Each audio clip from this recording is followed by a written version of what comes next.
একদিন শুভেন্দু অধিকারী গরু যদি নিয়ে যাইয়া ল্যাপ খাতা তোষকের মধ্যে শোয়াইয়া দেয়, পরের দিনে জনগণ পিটার দরকার নাই, ওর বইও পিঠে বাড়ির থেকে বাইর করে দেবে, বলবে যে ভাক্কা ছাড়ো, গরু বাড়ির থেকে বাইর করো। তোমরা গরু গো মাতা মানো, বাবা মার সাথে বিছানায় শুইতে দাও না, হসপিটালে চিকিৎসা দাও না, আবার 14 বছরের জবে করবা, এগুলো ফাজলাম ও ঠাট্টা ছাড়া কিছু হতে পারে না। কিন্তু ভারতের মুসলমানদের ধন্যবাদ এবং সেলুট দেই, যখনই ভারত সরকার বলেছে গরু কুরবানি আর জবে করা যাবে না, তখন ভারতের মুসলমানেরা গো মাতাকে বয়কট করেছে। কোন হিন্দুদের বাড়িতে গরু ক্রয়ও করেনি, গরু কুরবানিও করেনি, ছাগল দিয়ে ভেড়া দিয়ে কুরবানি দিয়েছে। হিন্দুরা মুসলমানদের বিপদে ফেলাতে গিয়ে দাদা বাবুরাই বিপদে পড়েছে। কতক্ষণ ওরা চাইছিল আমাদের ইবাদত করতে দেবে না, কিন্তু মুসলমানরা সচেতন। কোরআন হাদিসের কোথাও লেখা নাই যে গরু দিয়েই কুরবানি করা লাগবে। আমাদের অপশন আছে, গরু বাদ ছাগল দিয়ে করব, ভেড়া দিয়ে করব। এখন মুসলমানেরা গরু ক্রয় করেনি, হিন্দুরা যারা সারা বছর লোন নিয়ে ঋণ করে গরু লালন পালন করেছে, ওদের গরু বিক্রি হচ্ছে না। আর হাতের ভেতরে বিষের বোতল নিয়ে, গলার দড়ি নিয়ে নরেন্দ্র মোদী আর শুভেন্দুর বিরুদ্ধে আন্দোলন করতেছে যে হয় গরু বিক্রি চালু করো, না হলে আমরা বিষ খাইয়া মারা যাব। কেন একটা কথা আছে, অন্যর জন্য গর্ত খুললে সেই গর্তে নিজেকেই পড়তে। ওয়ামাকারু ওয়ামাকার আল্লাহ, আল্লাহ বলে তারাও ষড়যন্ত্র করে, আমি আল্লাহ আমিও কৌশল করি। কার কৌশল বিজয়ী হয়?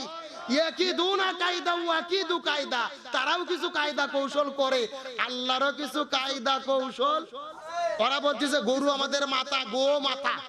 14 বছর পরে গরু জবে করা যাবে, 14 বছরের আগে করা যাবে না। এখন তারা সিস্টেম চালু করছে, গরুর নাকি জাতীয় পরিচয় পত্র, ন্যাশনাল আইডি কার্ড তারা দেবে, যে কোন গরুর বয়স কত।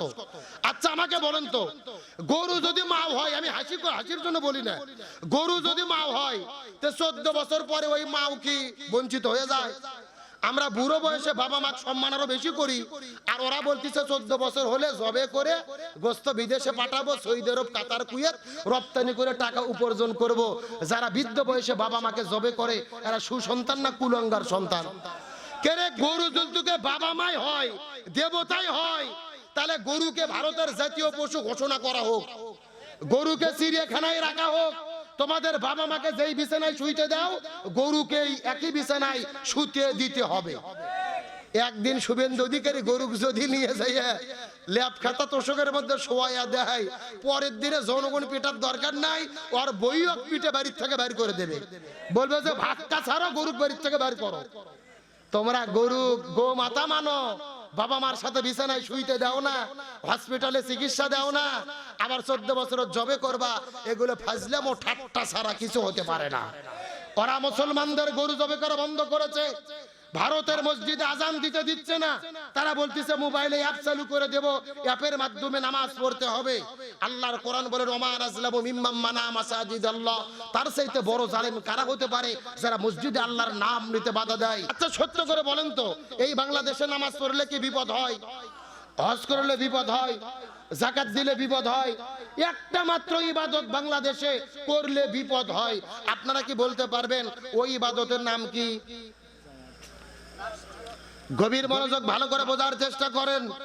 এই জমিনে নামাজ পড়লে বিপদ হয় না, হজ করলে বিপদ হয় না, যাকাত দিলে বিপদ হয় না। এই জমিনের ভেতরে তারাই বিপদের মধ্যে পড়ে যারা জমিনের ভেতরে কোরআন বিজয়ের আন্দোলন করে। আর এই জন্যই আল্লাহর কাছে সবচাইতে প্রিয় এই জমিনে কোরআন বিজয়ের আন্দোলন করা। তার কারণ আমাদের রাসূলের জীবনের মিশন এবং ভিশন ছিল এই জমিনে কোরআনকে বিজয় করা। সুবহানাল্লাহ বলবেন না? যদি বলেন হুজুর দলিল কোরআনের দিকে তাকান, সূরা তাওবার 33 নম্বর আয়াত, সূরা আল ফাতির 28 নম্বর আয়াত, সূরা সফের 9 নম্বর আয়াত।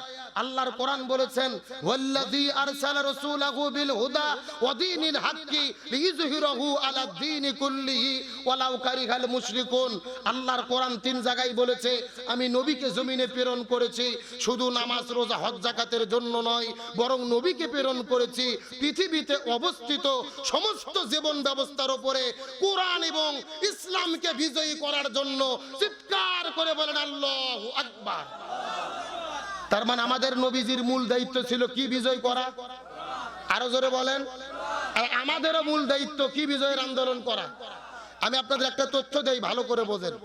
ওই যে পিছন দিক থেকে উঠলো ওই লোকটাকে, মুরব্বী, না না না, কোরআন বিজয়ের কথা শুনে ওঠা এটা লক্ষণ কিন্তু ভালো না। ও পেশাব করে যদি জাগার মাল জাগাত ফেরত না আসে তাহলে মনে করবেন যে ভেজাল আছে। আমার দিকে লক্ষ্য করেন, আমাদের নবীজি রমজান মাসে 16 দিন রোজা রেখেছে। জোরে বলেন কয়দিন? 17 রমজান সকালবেলা নবীজি রোজা ভেঙে ফেললেন, খেজুর খাইলেন, পানি খাইলেন। সাহাবীদেরকে বললেন তোমরাও রোজা ভেঙে ফেলো। সাহাবীরা বলতেছে ইয়া রাসূলুল্লাহ সাল্লাল্লাহু আলাইহি ওয়াসাল্লাম, এটা আপনি কেমন কথা বললেন?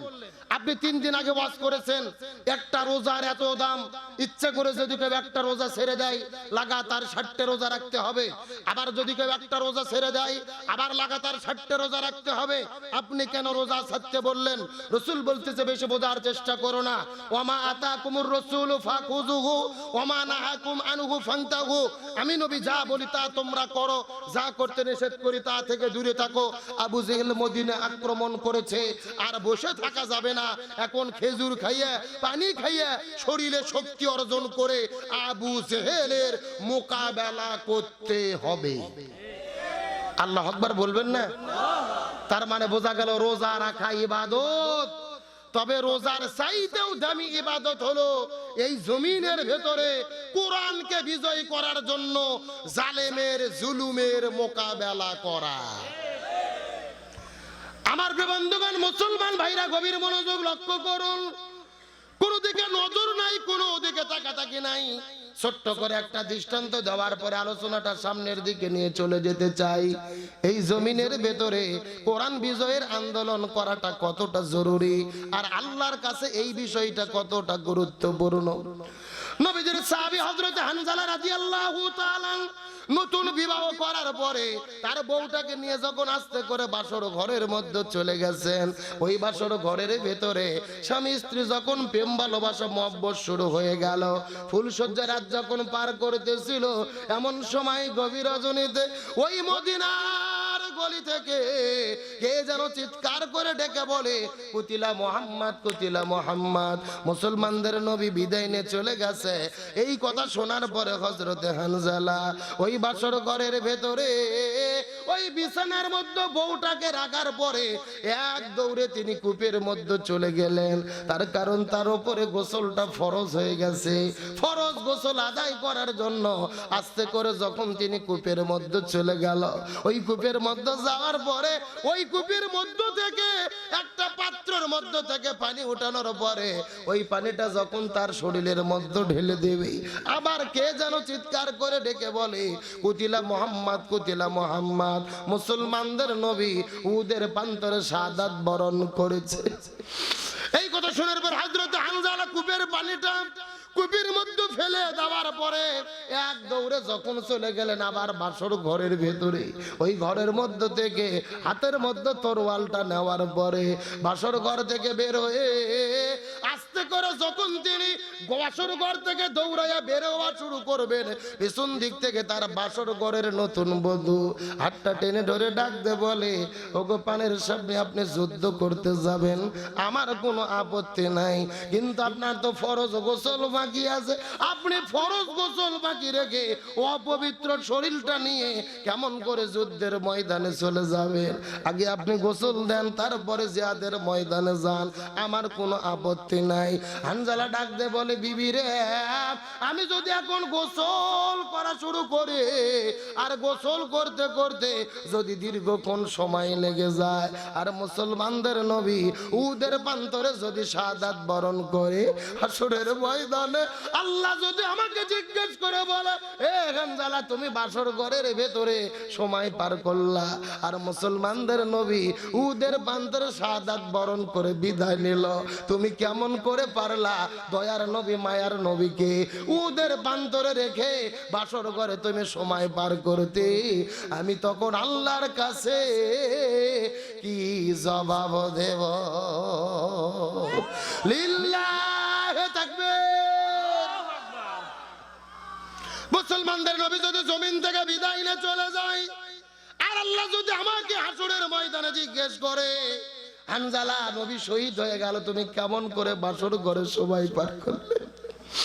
এই চিন্তা করার পরে হানজালা বউটাকে বাসর ঘরের মধ্যে রাখার পরে হাতের মধ্যে তরোয়াল নিয়ে বাসর ঘর থেকে বের হওয়ার পরে দৌড়ানো শুরু করলেন উহুদের যুদ্ধের দিকে।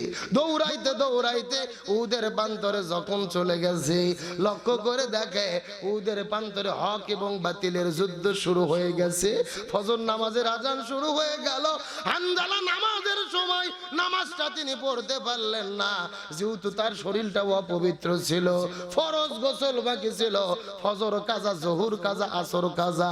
একদিকে ফরজ গোসল বাকি করেছে, আর একদিকে 3 ওয়াক্ত ফরজ নামাজ কাজা করেছে। আসর পরে মাগরিবের আগে লক্ষ্য করে দেখা গেল কয়েকজন জালেমের বিরুদ্ধে যুদ্ধ করতে করতে করতে করতে হযরত হানজালা কয়েকজন কাফেরের বাচ্চাকে এই দুনিয়ার মধ্য থেকে বিদায় করে দিয়েছে। কিন্তু হঠাৎ করে পিছন দিক থেকে একটা কাফের আসার পরে হাতের মধ্যে তরোয়াল নেওয়ার পরে হানজালার কাঁধের উপরে তরোয়াল দিয়ে এত জোরে আঘাত করেছে, হানজালার দেহ থেকে কাল্লাটা মাটির মধ্যে পড়ে গেল। ওদের বান্দরা শুধুমাত্র হানজালা নয়, নবীজির ৭০ জন সাহাবী এই দুনিয়া থেকে বিদায় নিয়ে চলে গেছে। আজকেও যারা মক্কা মদিনায় হজ আর উমরা করার জন্য যাবে, ওই মদিনায় গেলেই কিন্তু দেখতে পারবেন মদিনায় উহুদ পাহাড়ের নিচে ৭০ জন সাহাবীর কবর আছে। ৭০ জন সাহাবীকে কবরস্থ করে রাখা হয়েছে, তার চতুর্দিকে ওয়াল দিয়ে ঘিরে রাখা হয়েছে। ৭০ জন সাহাবীর নামগুলো লিপিবদ্ধ করে রাখা হয়েছে। আমার নবী বড় দয়া করে, মায়া করে, মহব্বত করে করে আমার নবী কান্না করে করে নবী রহমতের হাত দিয়ে নিজের হাতে ৭০ জন সাহাবীকে ওই জায়গার মধ্যে একই জায়গায় কবরস্থ করে রেখেছে।